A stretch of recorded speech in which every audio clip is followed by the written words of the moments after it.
मुगलों के काल में 2 ही रानी सबसे ज़्यादा फेमस हुई, एक तो हमारी जोधाबाई और दूसरी हमारी मुमताज़।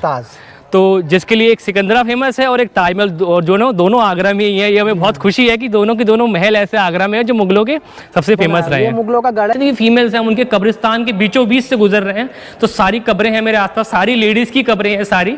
यहाँ से रास्ता जाता है लाहौर के लिए और क्या कहते हैं लाल किले के लिए। इतना ज़्यादा मतलब अच्छे अच्छे म्यूजिशियन हमारे इंडिया में थे उस टाइम पे कि जिनकी आवाज़ से दीपक जल जाता थे और बारिश तक हो जाती थी। Welcome back to my channel. इस समय मैं हूँ फतेहपुर सीकरी पे। ये हमारा आगरा ट्रैवल सीरीज़ का 2nd एपिसोड है। फर्स्ट मैं ताजमहल ट्रैवल किया था और अब हम आए हैं फतेहपुर सीकरी, जिसे पहला कैपिटल बोला जाता है अकबर का, मुग़ल एम्पायर का। तो उसके लिए अब हम आए हैं फतेहपुर सीकरी और हमने एक पूरा ऑथराइज गाइड को हायर किया है और पूरा जो फतेहपुर सीकरी हम आपको यहाँ पर घुमाने वाले हैं। चलिए आइए सर, आइए।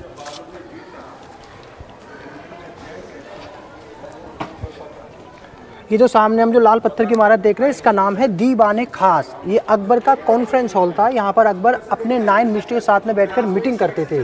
तो ये एक तरीके का उनका पार्लियामेंट हाउस है। इसकी स्पेशलिस्टी ये है कि आप इसको बाहर से देखेंगे तो आपको 2 मंजिल नज़र आएगा, मगर अंदर जाकर ये 1 ही मंजिल है।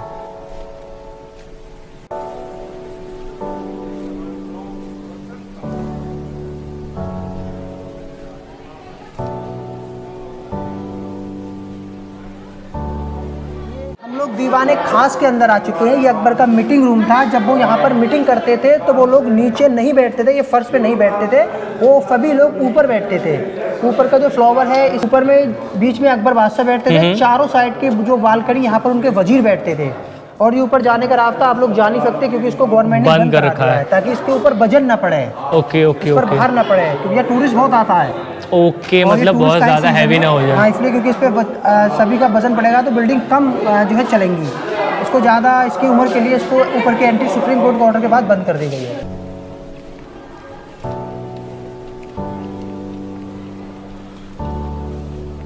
ये है game of 25, very famous game in Mahabharat. इसको चौसर भी बोला जाता है। इसको बादशाह यहाँ अपनी बेगम के साथ बैठ के खेलते थे। यहाँ पर क्या होता था, गोटियां पर डांस पर लड़कियां होती थी और वो डांस करके चाल को चलती थी। अच्छा, जैसे हमने मतलब गोटियां फेंकी तो मतलब वहाँ पे लोग खड़े हैं। हाँ, जैसे हमारे पासा फेंका, 5 नंबर आया तो उसमें 5 बार म्यूजिक बजेगा और उस गोटी जो होती है उसकी ड्रेस पहनकर यहाँ पर गर्ल्स यानी गर्ल्स, मतलब कि जो गोटियां थी वो लोग होते थे, उनकी दासियां, तो वो डांस करते हुए आगे स्टेप बढ़ाते हुए चलती थी। पूरे आएगा तो 5 कॉलम, 6 नंबर आएगा, वेरी स्पेशल डांस। और ये सामने जो खूबसूरत बिल्डिंग है इसका नाम है पंचमहल, क्योंकि इसमें 5 मंजिल हैं। अकबर के टाइम में कोई कूलर वगैरह थे नहीं क्योंकि उसमें बिजली अवेलेबल नहीं थी। अच्छा, ये 5 मंजिल का आप सामने दिखा रहे हैं। गर्मी से बचने के लिए अकबर ऊपर वाले पॉइंट पे बैठे ठंडी ठंडी हवा का एंजॉय करने के लिए, क्योंकि ये जो बगीचा आप लोग देख रहे हैं अकबर के टाइम में, ये जासमीन और चमेली का बाग था। ये वाला यहाँ जिसमें जो फूल उगे हुए थे उसकी खुशबू से उसके जो झोंके बनते थे ऊपर जाके बहुत अच्छे लगते थे। तो जो फ्रेश एयर होती थी वो गुलाब और चमेली की खुशबू लिए भी होती थी। तो इस वाले पॉइंट को बोलते हैं हवा महल या गर्मियों की जन्नत, क्योंकि इसमें जो एंजॉय होता था गर्मी में ज्यादा होता था। अच्छा अच्छा, ये पंचमहल है, दिस इज वेरी फेमस। ये वर्ल्ड में एक ही है पंचमहल। तो ये भी जोधाबाई के लिए बनवाया गया था या सभी के लिए था? सभी के एंजॉयमेंट के लिए था। ये सभी लोग इसका यूज करते थे, यहाँ तक कि इसमें जो दाफिया थी वो भी इसका यूज करती थी आफ्टर किंग एंड क्वीन।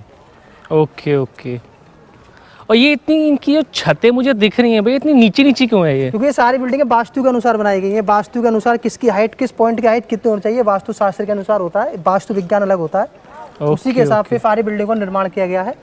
कई की बिल्डिंग तो काफी नीची है, जिससे कि लोग कहते हैं अकबर की हाइट कम थी। तो हाइट कम नहीं थी एक्चुअली, ये सारी बिल्डिंगें वास्तु के अनुसार। हाँ, कहते हैं उनकी हाइट 5 फुट 5 थी, ठीक ठाक हाइट थी। अच्छा अच्छा। और ये अनूप तालाब है, दिस इज वेरी फेमस, क्योंकि ये अकबर का एक तरीके से स्विमिंग पूल था और यहाँ पर रोज वाटर होता था।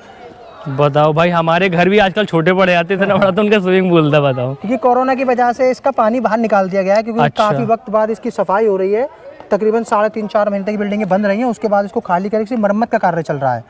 तो अकबर ने इसका निर्माण किया था पानी में स्विमिंग करने के लिए। मगर इसका जो मेन न्यूज था वो था तानसेन के आवाज पे इको प्राप्त करने के लिए, क्योंकि अकबर के 9 वजीर थे, उनमें से एक का नाम तानसेन था जो कि बहुत बड़े म्यूजिशियन थे और वो राग गाते थे, जैसे राग मल्हार, दीपक राग। तो सामने जो प्लेटफॉर्म है वहाँ पर खुद तानसेन साहब बैठते थे। वहाँ पर ये बिल्कुल मिडिल में, इसके स्क्रीन के बीच में जो प्लेटफॉर्म बना हुआ वहाँ पर तानसेन बैठते थे। उनके गाने को एंजॉय करने के लिए अकबर सेंटर में 4 पिलरों में, वो ऊपर वाले, जी हाँ, और वहाँ पर उनकी रानी जोधा बैठकर तानसेन के म्यूजिक का एंजॉय करते थे ये लोग। तो ये सारा इंटरटेनमेंट करने के लिए था। और ये जो एरिया, इसको पूरे एरिया को बोलते हैं 4 चमन। 4 चमन, क्योंकि 4 चमन का मतलब 4 वे, मतलब ये 4 वे ऊपर चलने के लिए जो जा रहे हैं। आप 4 दफा कहीं पे भी जाके इस पॉइंट पे जा सकते हैं। Okay okay okay. और ये अकबर की मुस्लिम रानी का महल था, इनका नाम था रुकैया बेगम। इसको शीश महल भी कहते हैं। आप इसको अंदर देखिए, क्योंकि इसकी दीवारों पर उस जमाने में बहुत ही खूबसूरत कलरफुल मिरर लगे हुए थे और इसमें डायमंड भी फेट थे, जिसको ईस्ट इंडिया कंपनी ने बाद में यहाँ पे निकाल लिया।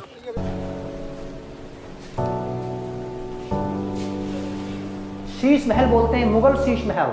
और सर इसमें जो ये बने हुए हैं, ये जो डिजाइन पूरा, ये खांचे वगैरह, ये किस लिए था? महल है क्योंकि अकबर के टाइम में शीशे लगे हुए थे इनसाइड। अच्छा, इनमें इनके अंदर शीशे लगे हुए थे कलरफुल, जो मतलब ब्रिटिश ने निकलवा लिए, और हीरे वगैरह जवाहरात जो थे, डायमंड्स थे यहाँ पर, डायमंड्स थे छोटे छोटे छोटे छोटे जो बने हुए हैं, बहुत एक्सपेंसिव थे, बहुत एक्सपेंसिव। और देखिए वर्ल्ड एनिमल के यहाँ पर उन्होंने कार्विंग की गई है। इसकी कार्विंग में इनके पंजे वगैरह नहीं है, इनका चेहरा नहीं है, क्योंकि ये भी स्पेशल डायमंड से सेट किया हुआ था, जिसको उन्होंने काट लिया। यार मतलब हमारे इंडिया में भैया देखा जाए तो इतना सब कुछ था। एक्चुअली इंडिया सोने की चिड़िया, सोने की चिड़िया बोला जाता है ना, तो वो सोने की चिड़िया थी। लेकिन देख रहे हैं, अब देख रहे हैं, मतलब ये पूरा पक्षी बना हुआ है, लेकिन पक्षी का सिर नहीं है। बोल भैया बता रहे कि पक्षी का जो सिर था वहाँ पे गोल्ड का या डायमंड के कोई डिजाइन होगा, तो अंग्रेजों ने उसे वहां निकाल लिया और जो पत्थर वाला पार्ट था वो छोड़ दिया। दीपक राग और मल्हार राग, मतलब ये दोनों राग जब होते थे तो एक टाइम पे मल्हार राग में बारिश हो जाती होगी, और चिराग राग आप जो बोल रहे हो, दीपक राग में दीपक जल जाते थे। मतलब इतना ज़्यादा, मतलब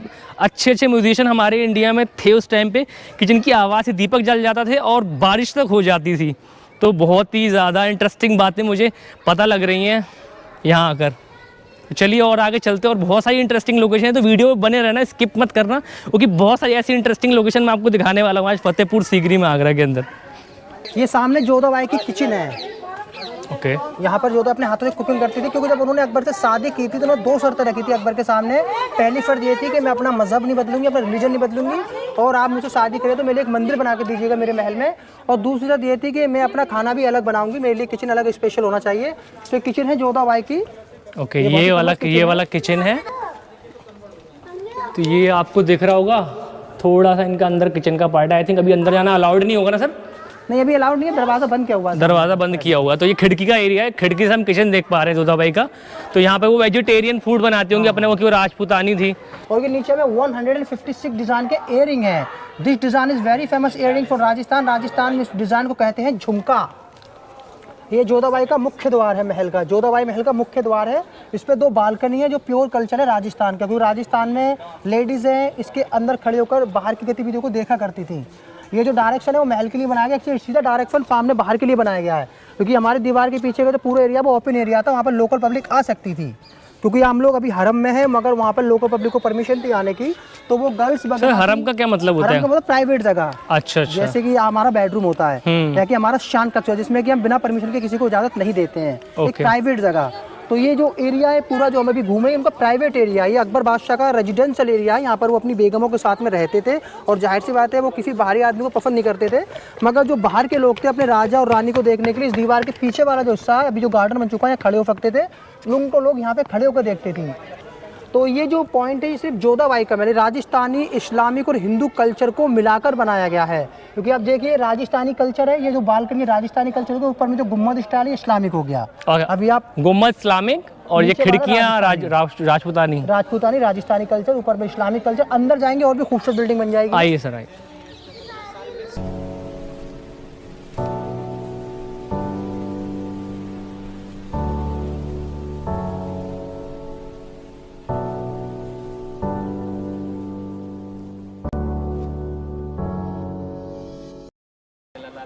ये अभी हम लोग जोधा बाई के महल में आ गए। हम लोग उनके महल के अंदर खड़े हुए हैं। यहाँ पर जोधा बाई जो रहती थी वो मौसम के हिसाब से दिशाओं में बदल दिया करती थे, क्योंकि जो महल बना हुआ है ब्लू टाइल्स का, हल्की ब्लू टाइल्स का महल, ये उनका समर पैलेस है। और इसके बिल्कुल सामने उनका विंटर पैलेस है। तो समर और विंटर में 2 अलग अलग खासियत है। एक तो इसको समर इसलिए कहते हैं कि इसका जो ऊपर का मटेरियल बहुत ही ठंडा है, और दूसरा इसकी पीछे की दीवारें नहीं है, दीवारों की जगह पर बहुत तकरीबन 6.5 फीट की स्क्रीन बनाई है, ताकि हवा का वेंटिलेशन चारों दिशाओं से हो, जबकि ये पैक किया गया है। और दूसरा मटेरियल के स्पेसिफिक है, जो कि सूरज की रोशनी पड़ने पर ये पत्थर जो टाइल पे चमकती है, ये गर्म हो जाती हैं, जबकि ये नहीं चमकती, उसमें सूरज का कोई फर्क नहीं पड़ता है। तो इसको पीछे की जालियाँ मैं आपको दिखाता हूँ, यहाँ से कि हवा आती थी, फ्रेश एयर दिख रहा होगा ना वहाँ पे, मैं जैसे मेरी उंगली जा रही है तो वहाँ से थोड़ी रोशनी आ रही है, आपको दिख रहा है? तो ये जो रोशनी आ रही है वाइट वाइट रंग की, ये पीछे जालियाँ हैं, दीवार के पीछे जालियाँ, मतलब कि वहाँ ठंडी हवा तीनों साइड पे ठंडी ठंडी हवा, फ्रेश रोज की खुशबू के साथ। तो ये उनका टेम्पल है, क्योंकि उन्होंने शर्त के अनुसार में अकबर ने उनको ये मंदिर बना के दिया था। यहाँ पर भी मंदिर बना के दिया था और आगरा किले में भी मंदिर बना के दिया था, क्योंकि आगरा फोर्ट में। अच्छा, वो वहाँ पे भी रही थी? हाँ, जोधाबाई शादी करके आगरा फोर्ट में आए थे वो तो। अच्छा। जब उनको बेटा नहीं हुआ, बेटे की मन्नत मांगने के लिए जब फतेहपुर सीकरी आए चिश्ती साहब से, वो मिले हजरत सलीम रहमतुल्लाह से, तब अकबर बादशाह चिश्ती साहब के संपर्क में रहना चाहते थे। तो उन्होंने यहाँ पर महल बनाने की चिश्ती साहब से परमिशन मांगी और उन्होंने कहा कि जब मेरा बेटा हो तो वो आपकी छत्र छाया में जन्म ले, ताकि वो अल्लाह बलाओं से, मुसीबतों से, जो मैं बादशाह, मेरे पीछे बहुत मुसीबतें हैं, मैं चाहता मेरी मुसीबत मेरे बच्चे पर आ जाए, इसलिए मैं चाहता हूँ मेरा बच्चा आपकी पनाह में पैदाइश हो। तो इसलिए अकबर बादशाह ने ये पूरी बिल्डिंग इसलिए बनाई गई थी ताकि वो चिश्ती साहब की पैदाइश उसके नज़रों के सामने हो। और ये जो सारा जो एरिया देख रहे हैं, इसलिए जाहिर सी बात है जोधाबाई यहाँ पर आए तो उन्होंने मंदिर अकबर ने उनका यहाँ पर भी बना कर दिया। एक्चुअली में जोधा जब अकबर के साथ आई थी ब्याह कर, तो वो आगरा किले में आई थी, मगर जब बेटे की मन्नत मांगने आई थी जोधाबाई अकबर के साथ वाई वॉक चिश्ती साहब से मिलने के लिए, तब उन्होंने ये मंदिर भी यहाँ बना कर दिया, ये पूरा महल उनके लिए बना कर दिया। और बेटे के बाद उन्होंने उनको खिताब दिया था पटरानी का। पटरानी का मतलब था हेड क्वीन, मतलब उनकी एक ही रानी से उन्हें बेटा हुआ, वो थी सिर्फ हिंदू रानी, वो जोधाबाई, और बाकी रानियों से नहीं हुआ। बेगम में और भी थी, मगर चिश्ती साहब ने उनसे कहा था कि आप आगरा जाकर अपनी वाइफों को लेकर आइए, जितनी भी हैं। एक्चुअली उनकी 3 वाइफें बोलते हैं, और उनको बाबा ने कहा था कि तीनों रानी को लेकर आए, मैं आपको 3 बेटे दूंगा। मगर कहते हैं जिसको भगवान देना चाहता उसी को दे सकता है, क्योंकि अकबर सबसे ज्यादा मोहब्बत अपनी मुसलमान रानी रुकैया बेगम से करते थे, और अकबर की ख्वाहिश भी ये थी कि उनका जो बेटा है वो रुकैया की गर्भ से पैदा हो, ताकि वो प्योर ब्लड मुस्लिम कहलाए। उसमें हिंदू मुसलमान खत्म ही हो जाएगा, क्योंकि वो भी सुन्नी मुसलमान थी और जो रुकैया भी सुन्नी मुसलमान थी, मगर जो वक्त होता है वो बिल्कुल, वो तो भगवान का है, किसी की नहीं चलती। देना चाहता है वो देता है। रुकैया ने मना किया, जोधाबाई ने इस मौके को पकड़ा और वो हिंदुस्तान की मल्लिका बनी, और आज भी उनका नाम इतिहास में अमर होगा। बिना अकबर के जोधा का नाम ही बेकार हो जाएगा, जोधा के बिना अकबर का। और वैसे बोला जाए तो सर, मतलब मुगलों के काल में 2 ही रानी सबसे ज्यादा फेमस हुई, एक तो हमारी जोधाबाई और दूसरी हमारी मुमताज। तो जिसके लिए एक सिकंदरा फेमस है और एक ताजमहल, और दोनों आगरा में ही है। ये हमें बहुत खुशी है कि दोनों के दोनों महल ऐसे आगरा में है जो मुगलों के सबसे फेमस रहे हैं। मुगलों का गढ़ है। हम लोग टेम्पल में आ गए, जोधाबाई का मंदिर। ये उनके पूजा का मंदिर था। यहाँ पर कृष्ण जी की बहुत बड़ी मूर्ति थी, और अंदर के जो छोटे छोटे आले बने, यहाँ पर और भगवान की मूर्तियाँ थी। और ये जो लेफ्ट और राइट के छोटे छोटे कमरे बने हुए, यहाँ पर यज्ञ और हवन में यूज होने वाली सामग्री को रखा जाता था। इसमें कलश और नारियल है, तिलक है, सुदर्शन चक्र है, मंदिर की घंटी है, सारा हिंदू डिजाइन है। अच्छा, मतलब हाँ, ये बैल टाइप का पूरा घंटी का बनाया हुआ है। तो ये ऊपर घंटी है, और ये आप क्या बता रहे हैं, ये क्या जो हाफ, आप इसको कह लीजिए हाफ लोटस फ्लावर, बैल, लोटस, त्रिशूल, तिलक माथे, तिलक, और ये हमारा कलश, शंख और नारियल। बहुत अच्छा लगा मुझे आके कि मतलब मुझे लग रहा है कि मुगलों के काल में एकमात्र ऐसा एक रानी होगी जिसने राजा अकबर को भी मजबूर कर दिया कि भाई मेरे लिए मंदिर चाहिए तो चाहिए। तो उन्होंने पूरा अपना फॉलो किया अपने धर्म को, और यहाँ पर वो पूजा वगैरह करती थी। यहाँ पे हवन का पूरा होगा, तो देखिए ये एक स्टेप ऊपर है, तो हम नीचे खड़े हैं, तो यहाँ पे पूजा वगैरह होती होगी। वहाँ सामने बता रहे हैं सर कि पूजा सामग्री रखने के लिए रूम था, यहाँ पे मूर्तियाँ थी सामने।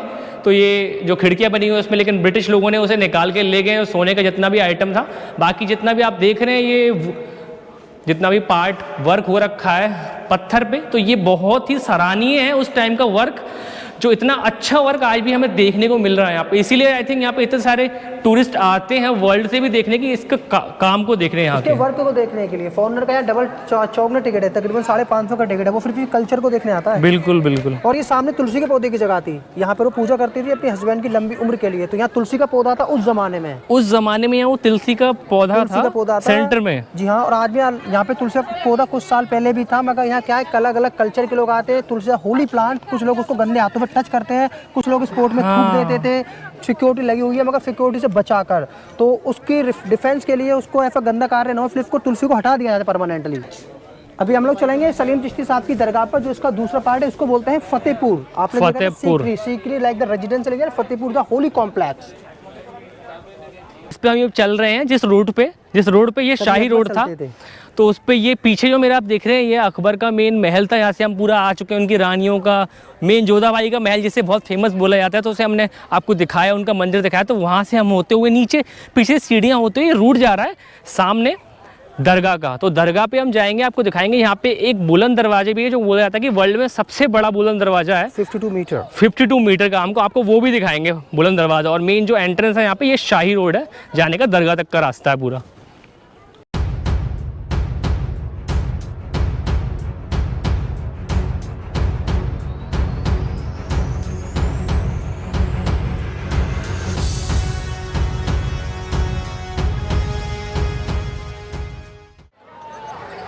ये 52 स्टेप्स है यहाँ पर और 52 मीटर ही इसकी हाइट है। तो 52 स्टेयर्स चढ़ के आपको पहले ऊपर आना पड़ेगा और उतनी ही हाइट का 52 स्टेयर्स की हाइट का ही यहाँ पे तो सबसे बड़ा दरवाज़ा देख रहे हैं, बुलंद दरवाज़ा बोला जाता है और ये पूरे वर्ल्ड में सबसे हाईएस्ट दरवाज़ा है। चलिए हम अंदर की तरफ चलते हैं।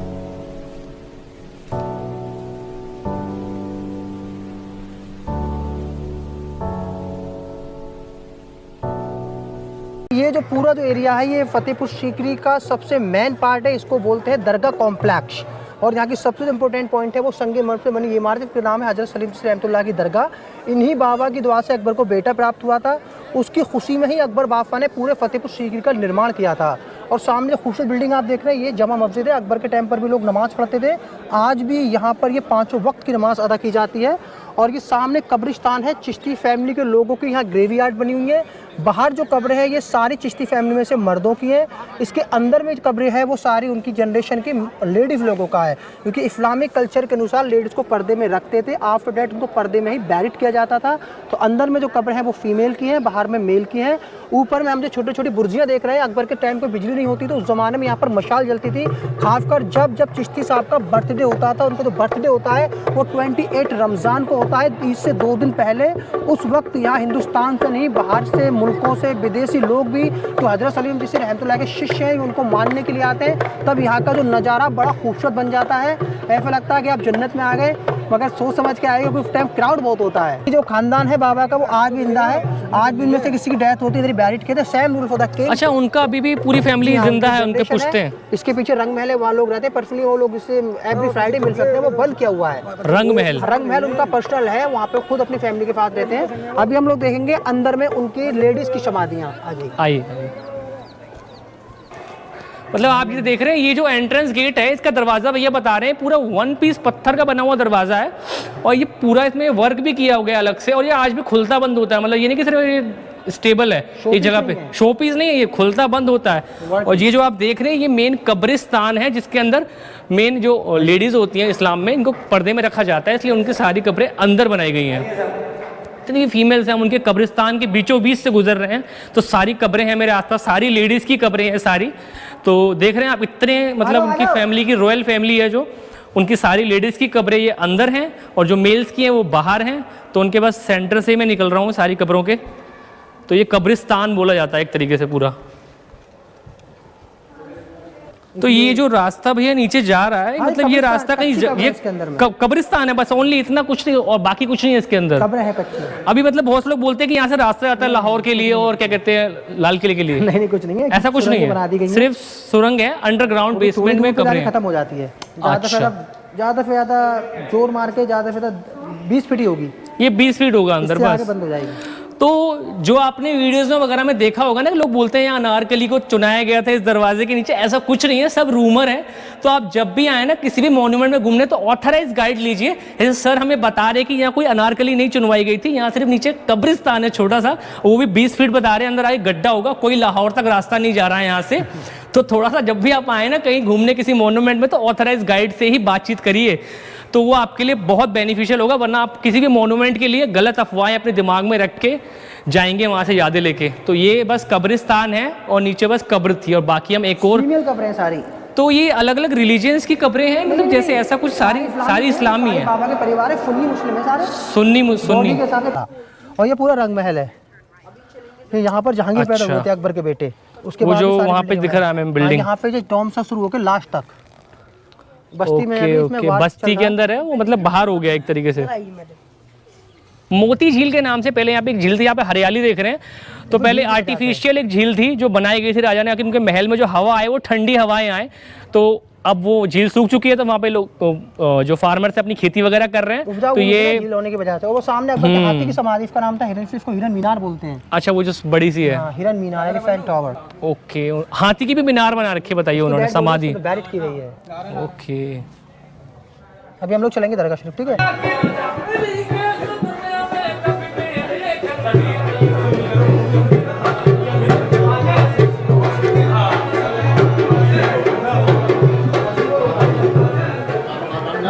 से सीप है, दरगाह का फ्रेम है।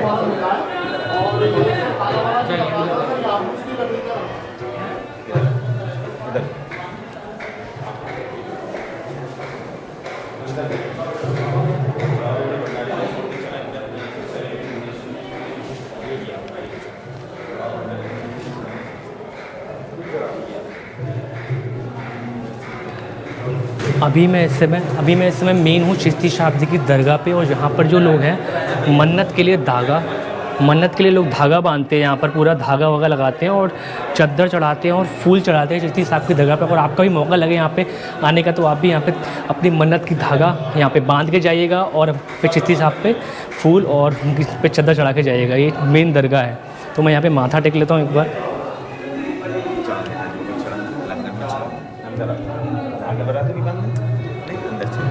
तो मैंने माथा टेक लिया है दरगाह पर, तो अभी हम बाहर चल रहे हैं, बाहर कव्वाली वगैरह चल रही है, तो उसको हम रिकॉर्ड कर लेते हैं। भर दो झोली मेरी या मोहम्मद,